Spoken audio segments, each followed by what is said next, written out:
This next exercise that we're going to tackle is the Shape Tweening countdown exercise that you are going to find in this week's folder on Blackboard.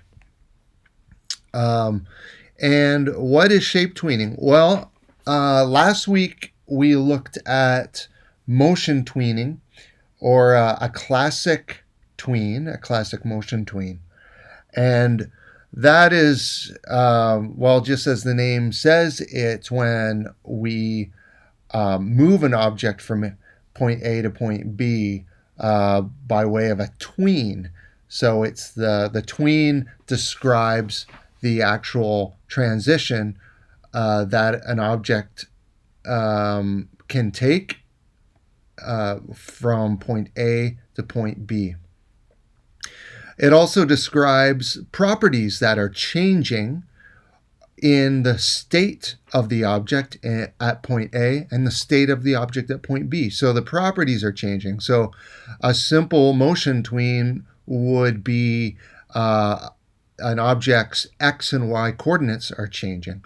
Now with a shape tween, it's similar, except now we're dealing with, as you guessed it, a shape. So an object can change shape from point A to point B.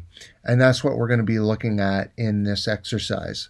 So, so fire up Animate, and we're going to create something from scratch. There are some required files, but the required files are just, it's some audio sound effects that we're going to need in this exercise. So this exercise is a great, we'll continue to practice everything we learned from last week, and we'll be moving forward with Animate, learning different ways of animating our objects. Okay, so let's get cracking. So you'll need the exercise instructions, and we'll get going. So in this exercise, we're going to take a look at shape tweening, different morphing types. So shape morphing, how is it going to change shape? Creating transitions, and we'll also look at creating common libraries within Animate and adding simple sounds. So these are all things that you need to know moving forward in this course, especially for your midterm assignment that I'm posting. If I haven't already posted it, I will be posting it very soon. So take a look at the assignment section for the Project 1, the midterm animation project, when you have a chance. Okay, so let's get moving on this. So make sure you have the instructions open. We've got our required files, which are the audio files, and we're going to create a new HTML5 canvas document. So here, when you open up Animate, you can simply click on Canvas here, this button, or you can hit Create New, and that will open up a more specific window where you can actually type in the width and height, the frame rate, what kind of platform it is, there are a whole bunch of different templates. So it's up to you. I'm just going to click on Canvas, and here we go. We've got our first document here. So I'm going to save it right off the bat. We'll save it as my intro.fla, and let me just navigate.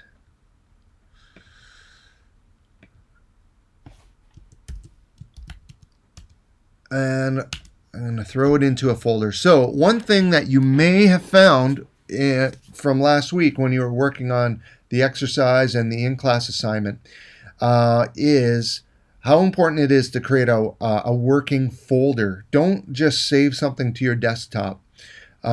Create a folder for your project. Look at it as a root directory to your website. So every website needs a root directory, and that's what we're doing here essentially, is just creating a folder that acts as our root directory. So create that folder, throw this in here. Now we're going to change the dimensions of this. So go to Modify, Document, and the document settings will be here. So let's change the width and height to 480 by 400. And what else? We want to set the background to black. What's this?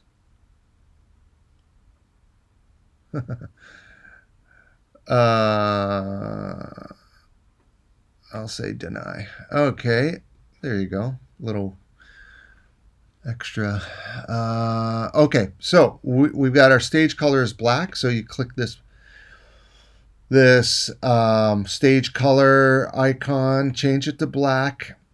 We've got 480 by 400. Our units are going to be pixels. Perfect. Let's hit OK.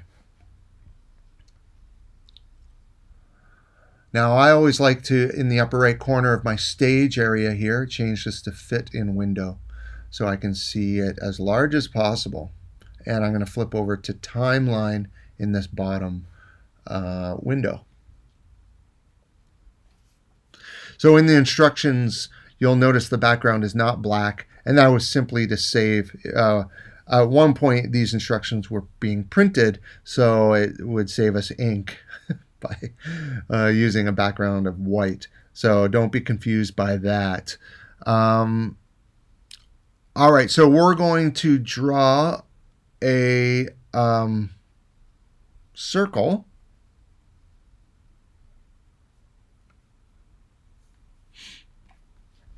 And it's going to be, actually, sorry, I've jumped ahead a little bit. We need to turn on our grid again. So let's go View, Grid, and we'll go Edit Grid, and that opens up our grid preferences here. So let's turn on Show Grid, and we need to size, it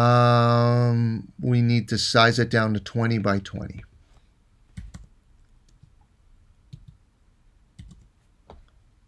And let's turn on Snap to Grid as well. So we have Show Grid, Snap to Grid, 20 by 20. Hit OK.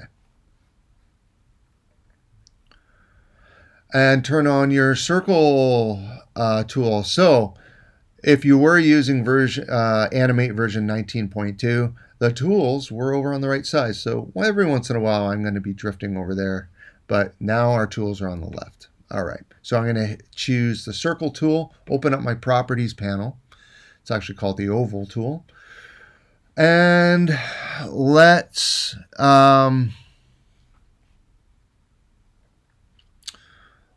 choose a stroke color other than black. So I'm going to choose white. And fill, we'll say no fill. So make sure you click no fill when you click on fill, no fill. Perfect. And we want to draw a circle that is 2 grid cells wide and high. So anywhere on the stage, draw that circle. I'll zoom in here.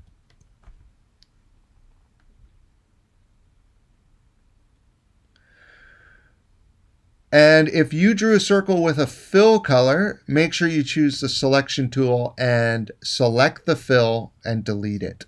Okay? All right, let's select our circle. So with your selection tool, highlight your whole circle by drawing a selection box around it, and we'll choose Modify, Group, just so we're not editing this circle by accident. It's all grouped together. Now with it selected, let's turn on our Align panel, and that's over here on the right, Align. And let's turn on Align to Stage and hit Align Horizontal and Center. Align Horizontal and Align Vertical Centers. And that will put your circle right in the middle of your stage. So if I zoom out, you'll see that it's dead center.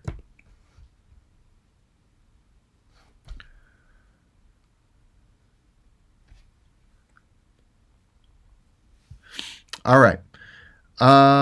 So we're going to extend. Let's look to our timeline. Right now, our circle only exists in the first frame. Our animation, I've done a little planning ahead. And I know our animation is going to be 100 frames long. So I want this circle to exist on the stage for 100 frames. Right now, it only exists for 1 frame at the beginning. So I'm going to select frame 100 and hit F5 to extend it to the 100th frame. Now, other than F5, I just hit undo there. I'm going to select frame 100. You can also right click at frame 100 and choose insert frame. Not a keyframe. We just want it extending. Keyframes are used for animating, and we're not animating the circle. It's just going to be a static graphic. Okay, so let's rename this layer now in your timeline. Double click the layer name, and we're going to call it center. And you can lock the layer. So click that little lock icon. Now let's insert a new layer, and we'll call it axis. So how did I create a new layer? I hit this plus sign, zoom in, right here, new layer. Double click the layer name and let's call it axis. Okay, it's good to name all your layers, folks. I don't want to open up an assignment and see that you don't have any of your layers labeled. You need to label your layers. It will make life very easy for you, or much easier at least. Okay, let's turn on our rectangle tool, and we're going to draw the axis of this circle. Okay, so what are we drawing? We're actually drawing, it's going to look like some crosshairs that are rotating around some numbers that are counting down from 10. So 10, 9, 8, 7, 6, 5, 4, 3, 2, 1. And then an explosion is going to happen, and the text is going to morph into other text. So, yeah, I did not explain that at the beginning. I'm explaining it now. So it's this animation with a countdown happening. Okay, so let's keep moving then. So we're going to start drawing this axis, which is, like I said, kind of like crosshairs. And we're going to use the rectangle tool to do this. So turn on your rectangle tool, change the stroke. Let's just go with white. I'm going to zoom out a bit. And I'm going to draw a rectangle anywhere on your stage that is one. Oh, sorry. I'm going to hit undo. We want a fill color of white, not a stroke. So choose a fill of white and turn off your stroke color. Sorry about that. And now I'm going to draw a rectangle that is 1 grid space wide and 4 grid spaces high.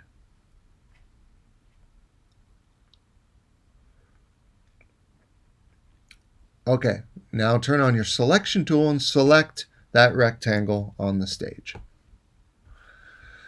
Now notice how, as we're working along, you probably noticed last week that as anything you select, your properties change to reflect the properties of whatever you've selected, whether it be a tool or an object on the stage. So I'm selecting this rectangle now, and I want to change the size of it. I'm going to change the width to 5. And the height is going to be 80. It already is. And let's change the X and Y coordinates. The X is going to be 240. And the Y is 20. So let me zoom out a bit so you can see it here. Perfect. Now you can do that in the Properties panel. You can also do this in the Info panel here on the right. You can change width, height, X, and Y as well there. I'm used to using the Properties panel for mostly everything as far as changing an object's properties go. All right. Now this should be above the circle. Okay, perfect. We're going to create 3 more to create this crosshairs effect. But I'm going to show you a way to create it fairly quickly. And then, so it'll save us a bit of time. Normally you could create 3 more and position them roughly the same, but let's be really accurate, and we'll use some of Animate's features to duplicate this and rotate it by 45 degrees. Or sorry, 90 degrees. Okay. So let's use our selection tool and select the whole rectangle, and let's group it. So go to Modify, Group. That way we're not editing the shape by example.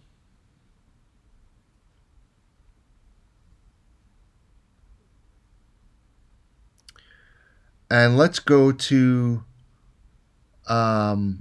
Modify, Transform, Free Transform. Another way of doing that is turning on the Free Transform tool, which is the second tool from the top right here. Now I'm able to transform this. I can rotate it. I can change its shape by grabbing these handles here. But we're not going to do that. What we want to do is actually move its transformation point. So right now, let's take a look at this object. What I want this to end up doing is these crosshairs are going to rotate around the circle here that I have. They're going to rotate. They're going to spin like a propeller.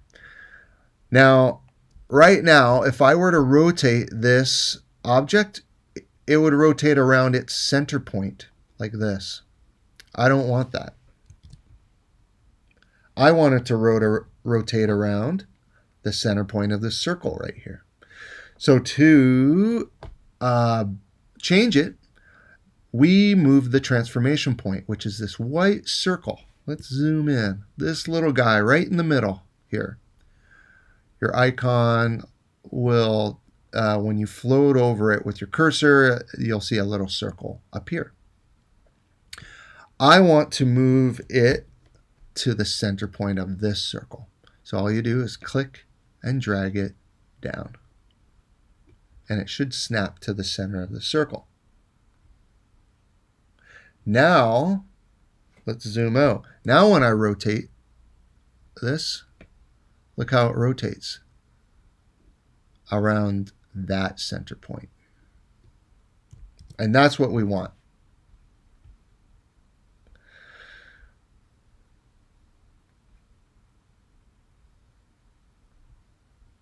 Okay.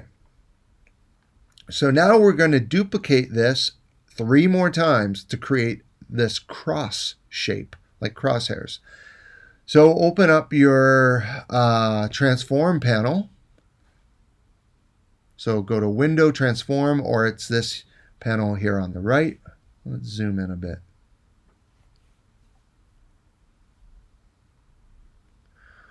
And with the object selected, we're going to click on this button, which is in the bottom right corner, Duplicate Selection and Transform.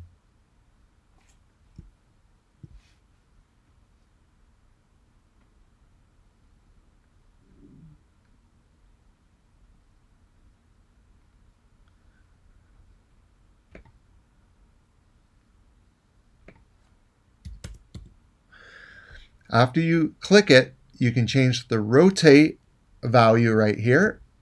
Oops. To 90. So it rotates 90 degrees. Now, click that with the second rectangle selected. Click the Duplicate Selection and Transform button again. Oops.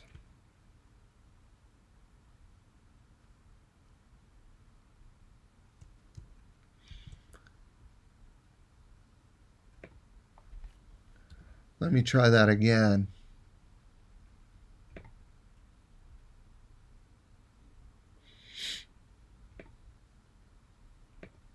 There we go. I'm not too sure what happened there, and I'm going to hit it one more time. So because I have 90 degrees already typed in there, it's every time I duplicate it, it's going to duplicate it and also move it by 90 degrees, rotating around its transformation point right here. All right, so you should have these crosshairs now.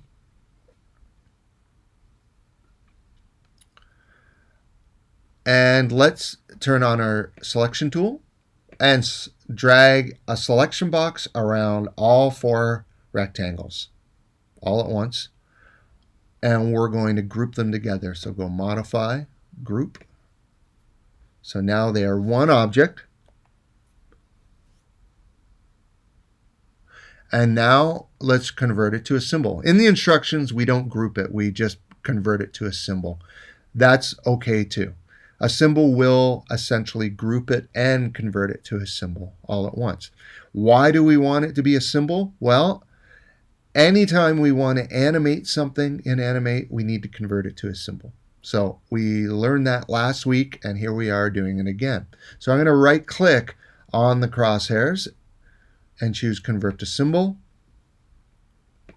And let's call it Axis.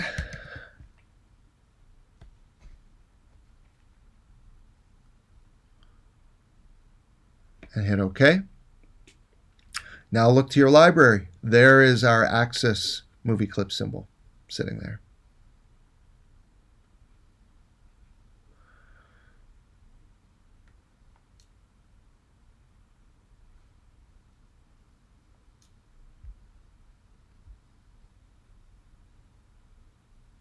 Okay, so deselect the crosshairs. So just click anywhere outside of the crosshairs and to deselect them. We're going to add to this graphic, so choose your oval tool.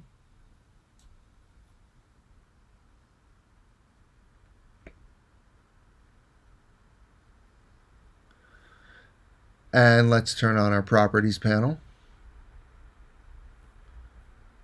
And let's change the stroke color to white and turn off the fill.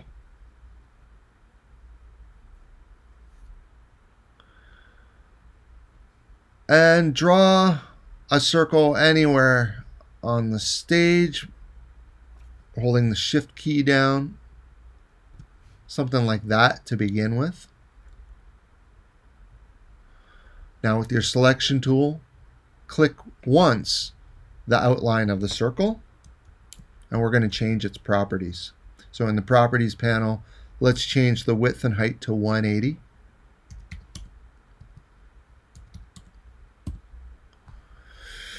And let's use the Align panel. With it still selected, use the Align panel to center it vertically and horizontally. And make sure Align to Stage is turned on. And with the circle still selected, go to Edit, Duplicate. And now that second circle is selected that we just created. And let's change its width and height. So in the Properties panel, change the width and height to 250 by 250. And with it still selected, open your Align panel and align it center to stage. So it should look something like this now. So you'll notice when you're doing those, following those steps, how important it is not to deselect the object. Because if you try and select it and it's overlapping with another graphic object, things will get messy and things will start breaking. So you just have to hit undo. Undo is your best friend in Animate. I'm using it all the time. So undo is Control Z, or if you're on a Mac, it's Command Z. If you don't already know that. Okay, so here is our axis. Awesome. So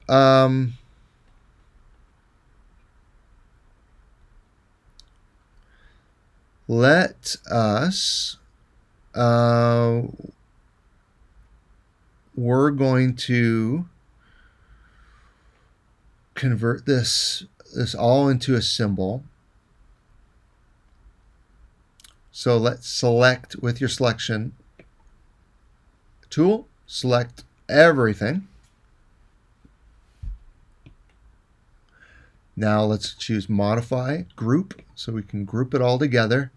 And now go back to modify, convert to symbol, or you can hit F8. And I'm going to call this axis whole or axis complete, whatever you want. Hit OK. Now this circle here in the middle that we have here, which is on our center layer, we no longer need.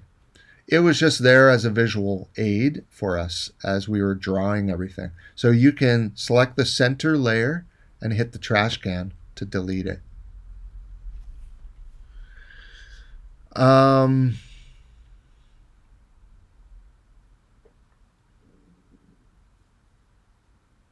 All right, so we're going to extend. Let's look to our timeline here. We've got an axis layer. Right now it goes up to frame 100. We actually want our animation to go up to 105. And we're going to animate this axis. It's going to spin around.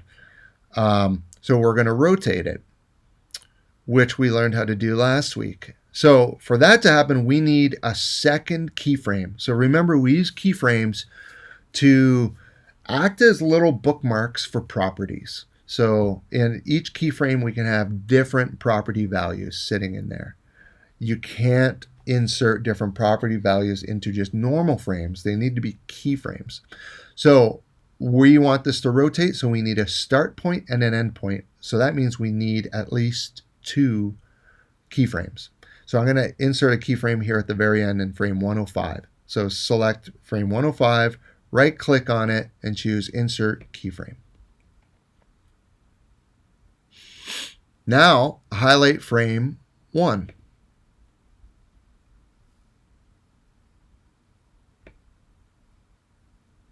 Just going to shrink this down a bit so we can see all. By the way, if you don't like the width of your frames, you just drag this to the right or to the left to either make them bigger or shrink them down.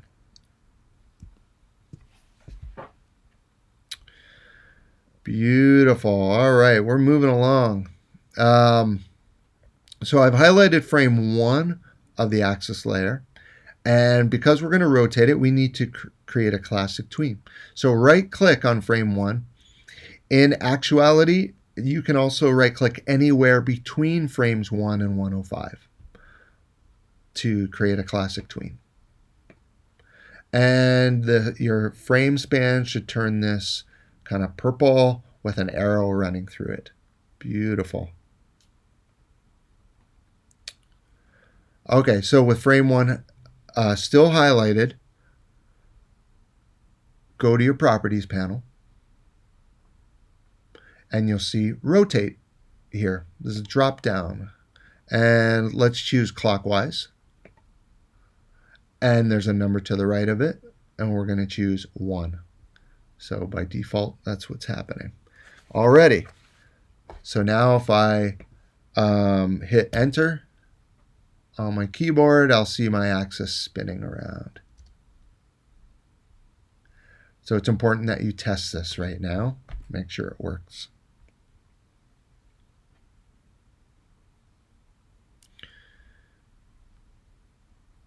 Okay, now you can lock the axis layer. And we'll move on to some shape tweening. So far we haven't shape tweened. All we've done is a classic motion tween for the rotating axis. So for the shape tweening, we're going to have numbers counting down, and they're going to morph into each other. So starting with 10, 10, 9, 8, 7, 6, 5, 4, 3, 2, 1, they're just going to morph into each other. And we're actually going to add a sound effect for the morphing effect when we're nearly done our animation. So let's create a new layer, and we'll call it numbers. And let's turn on our text tool. In your properties panel, make sure static text is on. And let's choose Times New Roman as our font.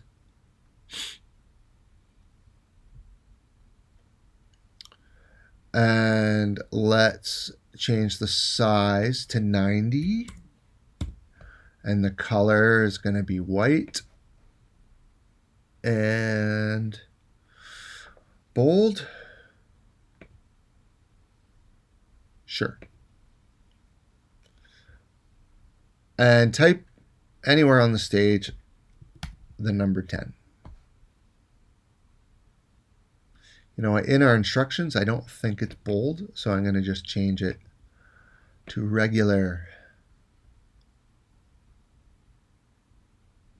Okay, now switch over to your selection tool, select the text, and turn on your align panel, and let's align it center to the stage.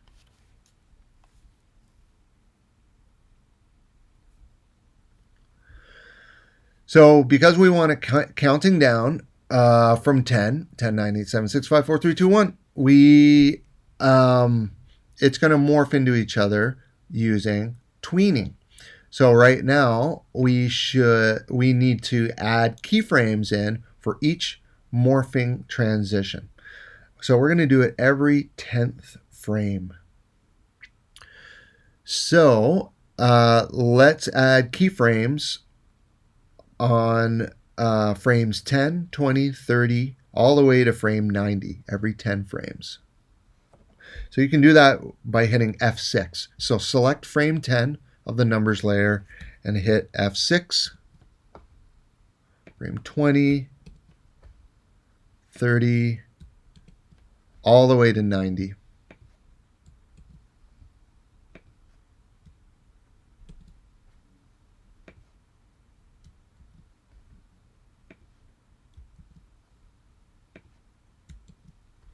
We stop at 90 because we're going to have some other animation happening here at the end. That's different from our countdown.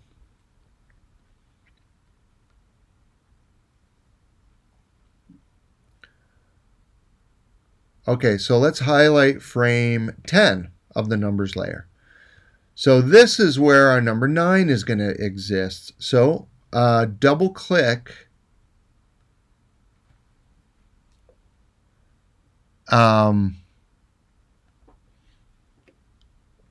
double click the number 10 and change it to the number 9. Oops. Now we'll need to recenter it. So change to your selection tool, select the 9, and turn on your align panel and center it. So again, I highlighted my keyframe at frame 10, double click the number 10 to change it to the number 9 and centered it. Now notice when I move my playhead back, it's the number 10. So why didn't it change it? Why didn't it the number 10 change to the number 9 in the frames previous? Well, that's because of these keyframes. These keyframes can have unique property changes, including the actual shape. So we're going to have the number 10 morph into the number 9. And we're going to keep doing that. Let's go down the line, highlight the keyframe at frame 20, double click the 10, change it to an 8, and center it. To the stage, we're going to do that. Again, frame 30, and that's the 7.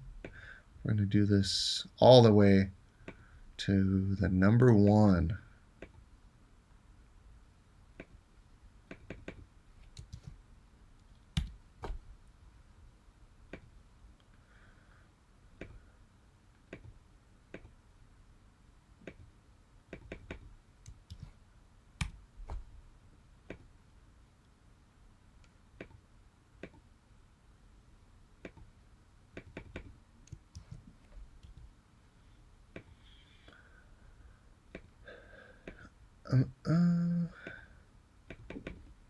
Some tedious work here, isn't it?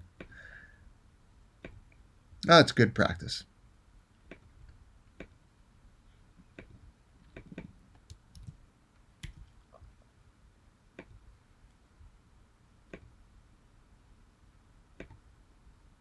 So when you get to frame 90, you should be at the number 1. Beauty. All right, so if I were to go to frame 1 and hit enter, we should see some counting down, like that. So we're partway there. We've done a lot of the hard work now, and now we're going to bring in some shape tweening. Okay, so let's highlight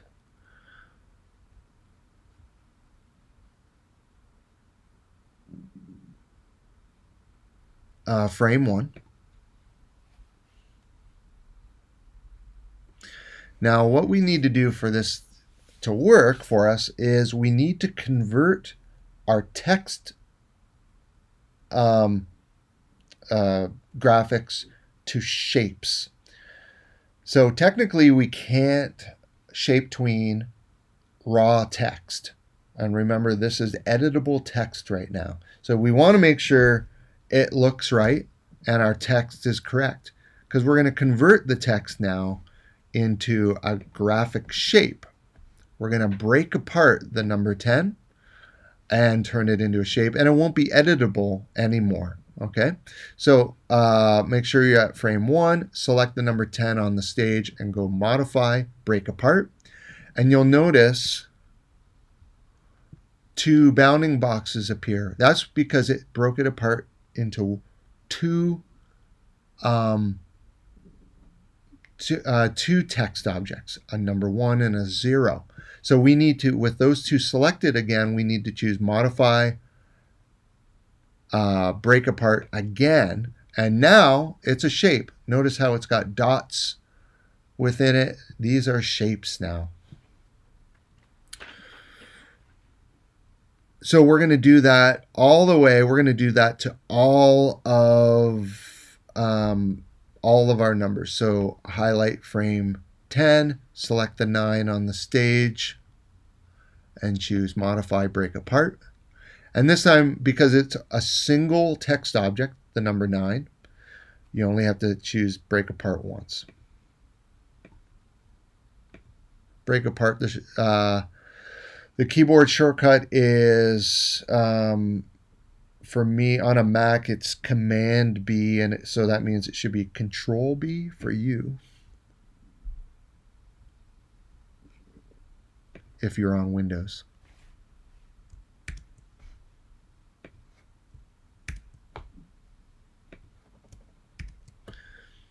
The shortcut key can speed you up a little bit.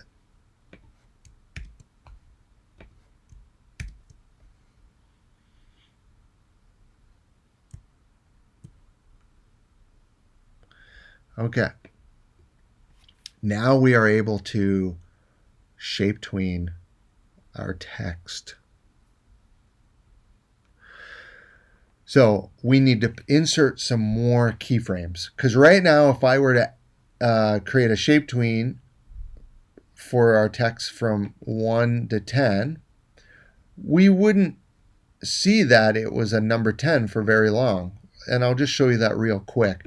If I convert this span into a shape tween, it's only the number 10 for an instance in frame 1, and then it's morphing into 9. And 9 would only be a 9 for just one frame before it starts morphing. So if I hit enter, there isn't an opportunity to see that it's a 10 or a 9. So I'm going to hit undo. So we're going to add in some more keyframes so we see the text up for a moment, for 5 frames, and then it will start morphing. So let's insert keyframes in in frame 5 and every 10 frames after that up until 85. So start in frame 5, insert a keyframe, F6, and then every 10 frames from there up until 85. It's a lot of keyframes, isn't it? But trust me, the better you get at animate, the better you get at planning ahead. So we're planning ahead right now.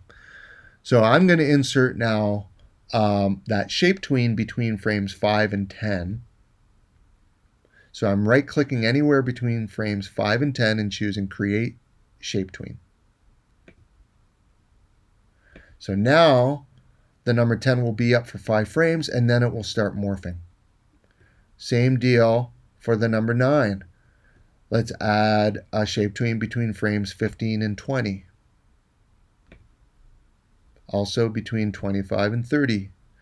So look how I'm doing this. I'm just right-clicking anywhere between frames 35 and 40, choosing Create Shape Tween.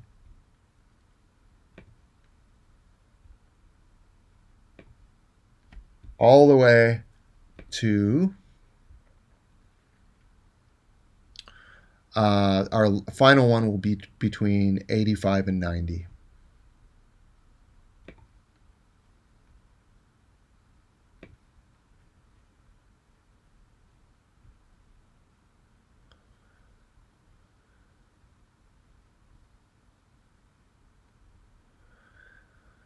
So let's see how that looks.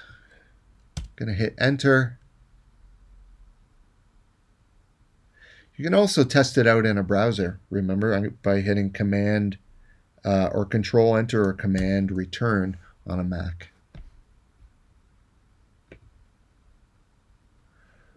So that's how it looks in a browser.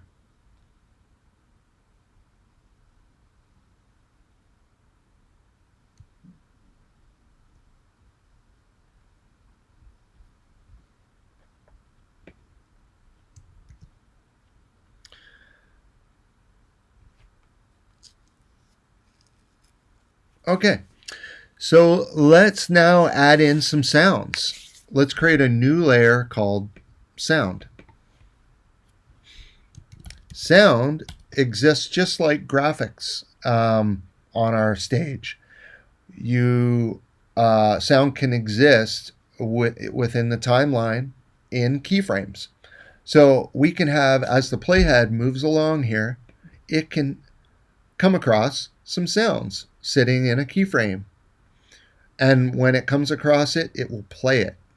So that makes adding sound effects very easy within Animate. So that's one of the methods. We're going to learn many methods to play sounds within Animate, but this is our first look at it, and it's surprisingly easy. So first we need to we've created our layer called Sound, and we're going to add keyframes to every 10 frames. So we want the sound effect to happen in frames 10, 20, 30, 40, all the way to 90. So let's add in some blank keyframes. So you use F6 as your shortcut. So currently there isn't anything on this layer yet, but we're going to add a sound effect into each of these keyframes. So make sure you stop at frame 90.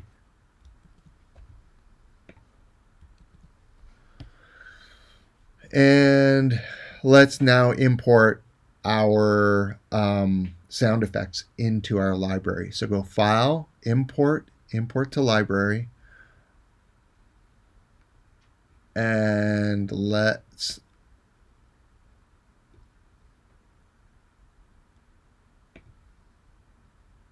find our required file folder, and you should see two MP3s, a beep and an explosion. Highlight both of them and hit open. And in your library, you should now see the MP3 and the two MP3s and our two movie clip symbols there. All right, so highlight your keyframe at frame 10 of the sound layer. Open up your properties panel. Now look what we have here. We see a sound heading here. And because we have two sounds within our library, if you click on that drop down, you'll see all your sound sitting there. So I'm going to select beep.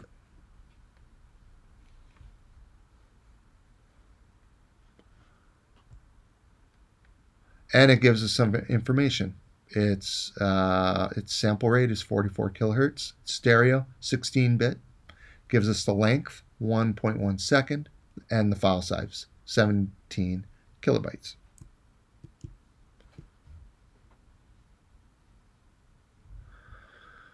Perfect. So, and we also see, check that out, on our timeline, you see a little wave representation of the sound. So we know sound is sitting there because of that sound wave. We're going to do the same in every keyframe up until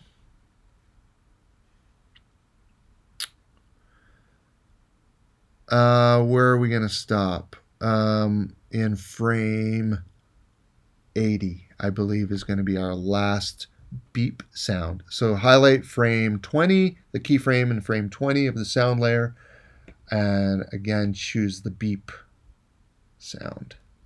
And we'll do that all the way to 80.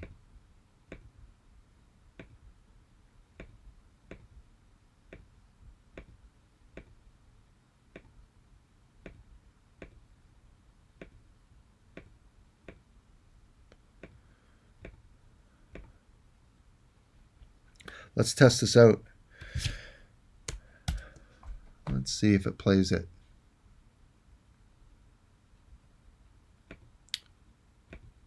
Sometimes sound does not get played.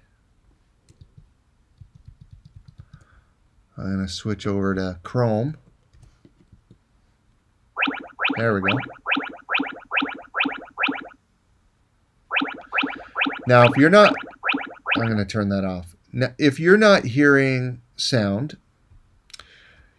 in Chrome, you need to turn on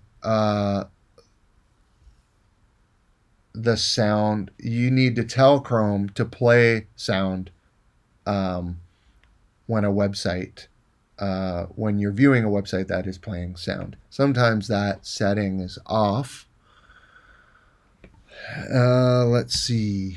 Can I find it?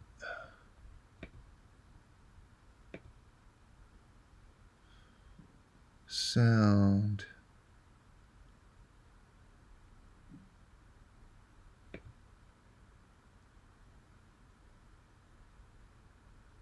Yeah, it's in site settings, and it's within the privacy and security area of site settings, and then you have to scroll down to sound, allow sound to play. Okay. You can always Google that if you're not hearing sound within Chrome. Okay, so here we are. We've got some sound effects. Our animation is happening. Now, if you feel your movie is playing too fast, we can decrease the frames per second. So we do that by, if you deselect everything on your stage, look to your properties panel, and you'll see our document settings here. So the width and height of your stage, the stage color, and the frames per second. If you change that to 12, and now test your movie, it slows it down. It looks a little choppy though, so it's kind of up to you if you do that. I'm going to keep it slow so we can see it in action a little easier. Okay, So next we're going to create the transition from the number 1 into a shape, a different shape. It's going to end up being a rectangle that is the background to some more text that's going to appear. So this number 1 is going to first turn into a circle and then a rectangle. So lock your sound layer if you haven't already done that, and we're going to work on the numbers layer again. So let's insert some more keyframes. So let's add keyframes to frame 95, 100, and 105 of the numbers layer. So hitting F6, select the frame in frame 95, hit F6, 100, hit F6, and 105, hit F6. And there's our keyframes sitting there. So now highlight the keyframe at frame 100, and this selects the 1 on the stage. So turn on your selection tool, select the 1, and hit delete. So that deletes the 1 from this frame span here between 100 and 105, but leaves the number 1 up until that point. We're going to add in a shape here. So let's add a circle. So turn on your oval tool, choose white as your fill within the properties panel, and turn off the stroke. And let's just hold down shift and draw a circle on the stage. Now with your selection tool, select the circle. If you did draw a stroke, you can select the stroke here and delete by just clicking the stroke once and then hitting delete. Then select our circle here and look to your properties panel, and let's change the width and height to 70 by 70, and then with your align panel, align it center to stage.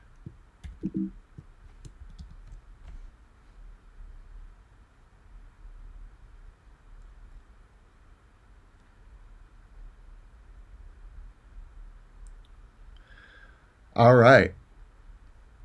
Now we'll build our rectangle, which is what our animation is going to end on. So highlight, select frame 105 of the numbers layer, and delete the 1 from the stage. So select the 1 on the stage, then hit delete. Now turn on your rectangle tool. Make sure the fill is white, no stroke, and just draw a rectangle on the stage. Then with your selection tool, select it and change the width and height to 480 by 200. And then use the align panel to center it to stage. So it's this huge rectangle, and we're going to have some text appear over top of it.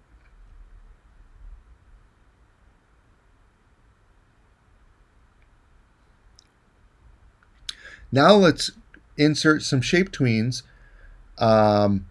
between 95 and 100 and 100 and 105. So right click anywhere between frames 95 and 100 and choose create shape tween. And then between 100 and 105, do the same, create shape tween. And look how we've got the number 1, and then it's going to morph into a circle very quickly, and then morph into a rectangle.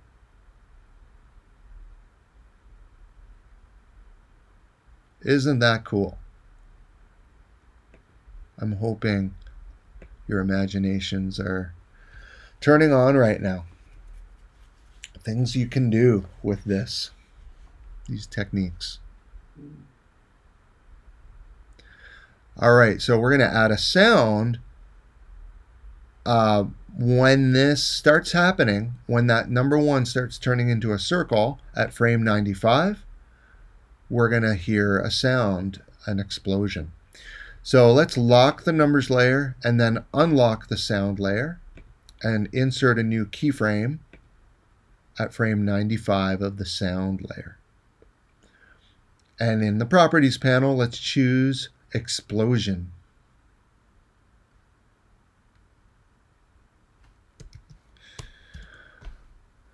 And if I test this out in Chrome, it's not liking Safari.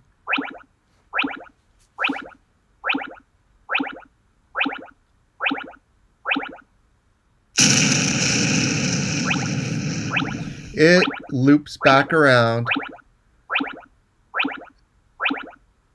You should hear that explosion. Right now, everyone's hearing an explosion playing along. So make sure that's working for you, folks. As a final touch, we're going to add some text to the very end here. And we're going to turn off the looping functionality as well. We don't want it to loop. So let's deal with this final text. The text is going to say crash. So let's insert a keyframe. Let's create a new layer, first of all, above the numbers layer. So select the numbers layer and hit new layer and call it title. Why am I not doing that above the sound layer? It doesn't really matter. By habit, I keep all my sound layers at the top of all my layer stacks. That's just how I was taught to do it when I learned Flash originally. And it's an easy way to find your sound. You know your sound is always going to be at the top of your layer stack. All right, so we've got this title layer, and we're going to add a title to the very end. So let's insert a keyframe in frame 100. So select frame 100 of the title layer and insert a keyframe there. And that's where we're going to place our text. So turn on your text tool. And let's choose, we'll keep it Times New Roman, 90 points. But this time we need to change the color to black, because remember it's a white rectangle and we want the text to be over top of it. So change it to black, and anywhere on the stage type out crash. Then with your selection tool on, turn on your align panel and align it center to stage. So now we see the morphing and then crash appears.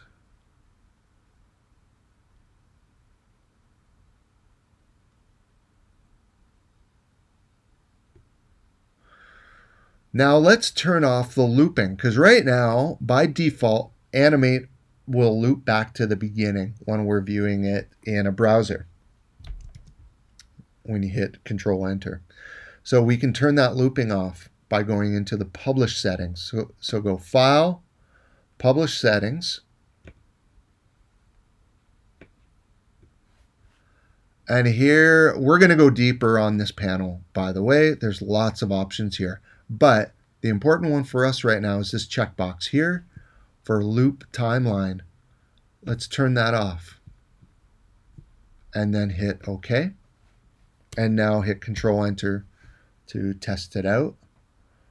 I'll just test it here in Safari. There's no sound in mine currently.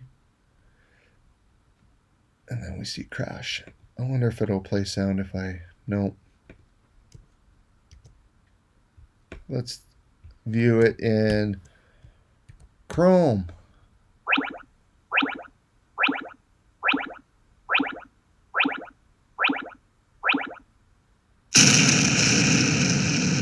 And it should stop there at the end. Okay, well that's our lesson on shape tweening. And we reviewed a whole bunch of stuff there too from week 1. And learn some new techniques as well. So please, moving forward, these are all really important things to know for your first project.